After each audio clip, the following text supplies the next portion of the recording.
En la vida de todo escritor o de todo lector hay algunos libros que te marcan, que realmente te cambian la vida, que puede ser que te lo cambien de una manera personal, como un ser humano, que te lo cambien como escritor, que te hagan ver las cosas de otra manera. Yo tenía ganas de compartirles un poco cuáles son algunos de esos libros para mí. Y para eso vamos a empezar quizás con el que arrancó todo, con este libro que es más misterioso de lo que uno pueda pensar. 20.000 leguas de viaje submarino, de Julio Verne. No sé cómo conseguí este libro, cómo llegó a mis manos, sinceramente no recuerdo. Sé que era muy chico, tenía alrededor de 12 años. Es más, ahí adentro, en una parte, dice mi nombre y el año en que lo recibí. Esto no enfoca ni en pedo, pero básicamente dice 1999. Yo tenía aproximadamente 11 cuando este libro llegó a mis manos. Está bastante cagado a palo. Me parece que esta es una de las primeras veces donde vos decís, bueno, llegó el libro indicado en el momento indicado. Es un libro de aventuras, pero que está mezclado con ciencia, con la ciencia del momento de Julio Verne, por supuesto. Si lo contrastamos con la ciencia actual, digamos que deja mucho que desear. Pero para la ciencia de ese momento, este libro era lo último. Julio Verne había podido lograr hacer algo increíble, que es convertir a los descubrimientos científicos de su momento en historias increíbles. Y esta es una aventura maravillosa para leer cuando uno es joven, y más si es un joven nerd, como se imaginarán que yo lo era, y ahora soy un viejo nerd. Y es una de esas cosas recomendadas para que si ustedes conocen a alguien, un chico o una chica de aproximadamente 10, 12 años, y que les guste leer y que les guste la aventura, este sin duda es uno de esos libros para comenzar. Creo que este, para mí, es el libro que arrancó todo. El que arrancó con la sed por la lectura, por las aventuras y por vivir las vidas de cada uno de los libros con los que yo me cruzaba. Así arranca. El año 1866 quedó señalado por un acontecimiento singular, por un fenómeno inexplicado e inexplicable, que seguramente no ha olvidado nadie, sin hablar de los rumores que agitaban a las poblaciones de los puertos y sobreexcitaban el espíritu público en el interior de los continentes. Las gentes de mar experimentaron una impresión especial. Negociantes, armadores, capitanes de barcos, directores y personal de Europa y de América, oficiales de las marinas militares de todos los países, y con ellos los gobiernos de los diversos estados en ambos continentes, se preocuparon en alto grado del hecho. Me parece que esta es una gran manera, es un gran comienzo de libro y que te marca lo que se está por venir, novedoso para el año en que Julio Verne lo escribió, y sin dudas es un gran libro para empezar. Para ser completamente sinceros, por lo menos en mi experiencia, los libros que me mandaban a leer en la escuela no eran exactamente de mi agrado, para no decir que realmente no me gustaban para nada, y yo creo que mucha gente también, al tener que haber leído esos libros por ahí poco interesantes, se desenamoraban antes de enamorarse de la literatura. Pero una de esas pocas veces donde sí funcionó fue cuando me mandaron a leer El gato negro de Edgar Allan Poe. Una vez que lo terminé, sentía que tenía que saber más, que tenía que leer más de este nombre que había escuchado tantas veces en mi vida, pero que realmente nunca había leído. Y entonces me hice las manos con esta versión de Edgar Allan Poe de historias extraordinarias, que tiene grandes cuentos. Por ejemplo, tiene clásicos como El escarabajo de oro, Los asesinatos de la Rue Morgue, El pozo y el péndulo, El gato negro, Corazón revelador o El corazón delator, como muchas veces se traduce, y te abre la puerta a quizás uno de los mejores cuentistas de toda la historia. Creo que no hay ningún cuentista del mundo que te diga que no vale la pena leer a Edgar Allan Poe y sus historias increíbles que en ese momento aparecían en el diario una por semana. Él las trabajaba de una manera no pensando en un libro, sino pensando de que aparezcan como algo, como un entretenimiento para los lectores de un diario para el cual él trabajaba. Y vamos a leer un poquito del inicio del Corazón delator o El corazón revelador, como está traducido en esta versión, para que se den una idea de lo que les espera. De veras, soy muy nervioso, tremendamente nervioso, lo he sido siempre, pero ¿por qué decís que estoy loco? La enfermedad ha agudizado mis sentidos, pero no los ha destruido ni embotado. De todos ellos, el más agudo era el oído. Yo he escuchado todas las cosas del cielo y de la tierra, y bastantes del infierno.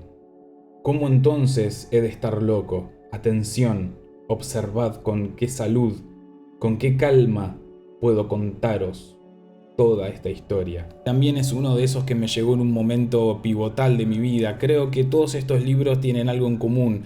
Todos llegaron en el momento indicado de mi madurez como persona y como lector. Yo no soy muy seguidor de premios, de quién gana el premio Nobel de Literatura este año, o quién gana el Príncipe de Asturias, o todo ese tipo de cosas, pero recuerdo la noticia del fallecimiento de José Saramago, y todos lo presentaban como el ganador del premio Nobel, el ganador del premio Nobel, y dije, bueno, vamos a darle una oportunidad a este muchacho, a este genio de la literatura que nunca había leído, y entonces me compré Caín, su último libro antes de morir, y me había parecido muy interesante. Entonces dije, bueno, ¿qué más tiene? ¿Qué más tiene con la misma historia donde él cruza la literatura y la teología de alguna manera? Y entonces me compré quizás uno de los libros que me marcaron, que realmente fueron un antes y un después en mi vida, y ese es el Evangelio según Jesucristo.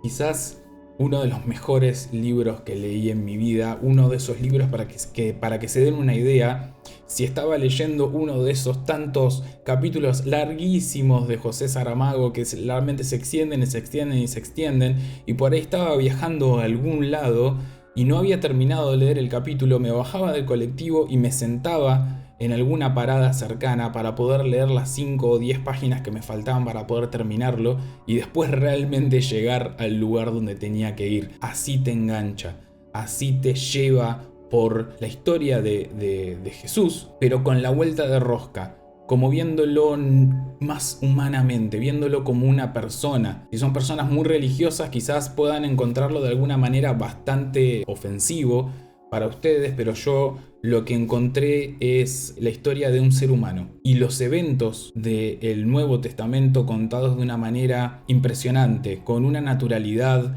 que solamente lo puede contar uno de esos tocaditos por la vara. Les voy a leer un pedacito de cómo arranca. La noche tiene aún mucho que durar. El candil de aceite colgado de un clavo al lado de la puerta está encendido, pero la llama, como una almendrilla luminosa flotante, apenas consigue, trémula, inestable, sostener la masa oscura que la rodea y llena de arriba abajo la casa.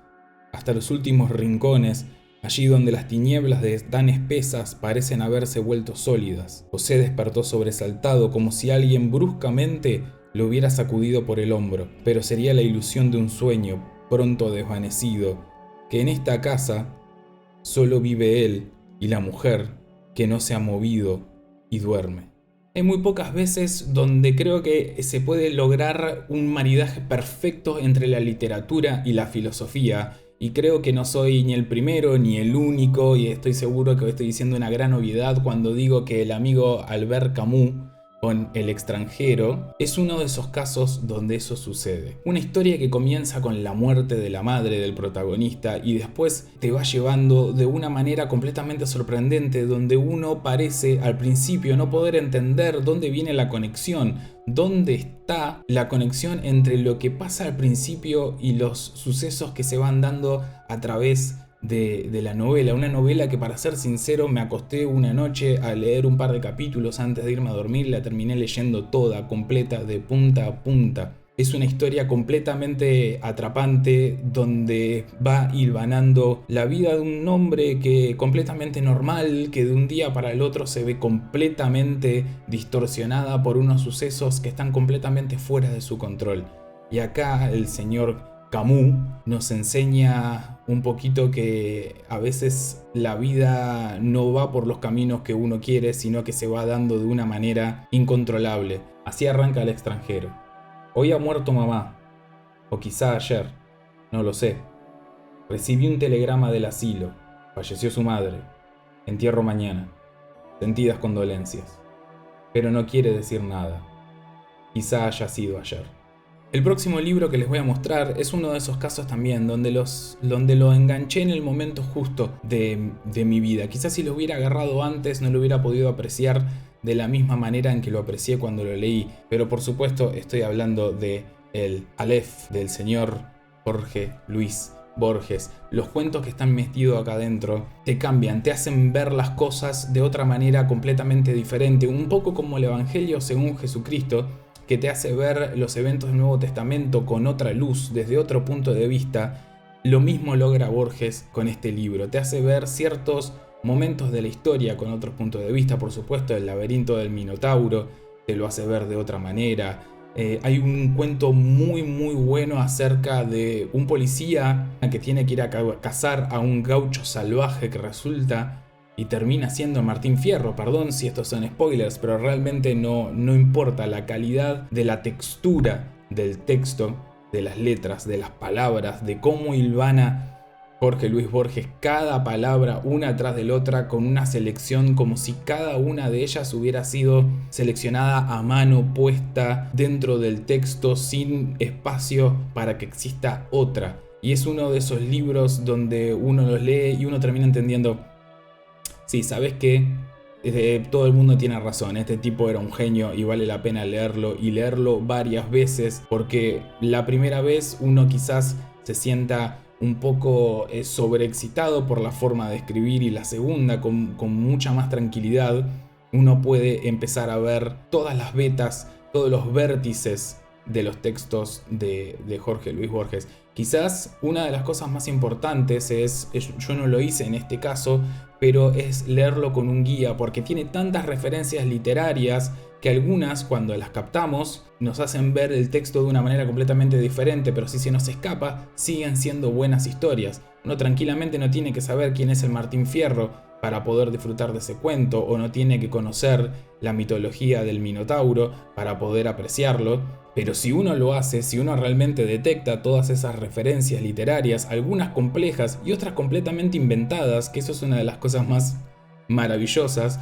de la manera en la que Borges hilvana historias verdaderas e historias inventadas y lo hace parecer como si todas fueran verdaderas, como si todos fueran documentos históricos, es algo realmente impresionante. Obviamente no estoy diciendo nada nuevo y estoy diciendo terribles obviedades, pero sin dudas este es un libro que les recomiendo a todos. No hay ninguna persona que no tenga que sentarse a leer estos cuentos. Hay ciertas historias, ciertas novelas que uno escucha durante toda su vida y que uno dice, bueno, sí, en algún momento la voy a leer. Y uno, cuando pasa toda una vida de escucharlo de esa manera, pone las expectativas tan altas donde muchas veces el libro no alcanza a tocar el nivel que uno estaba esperando.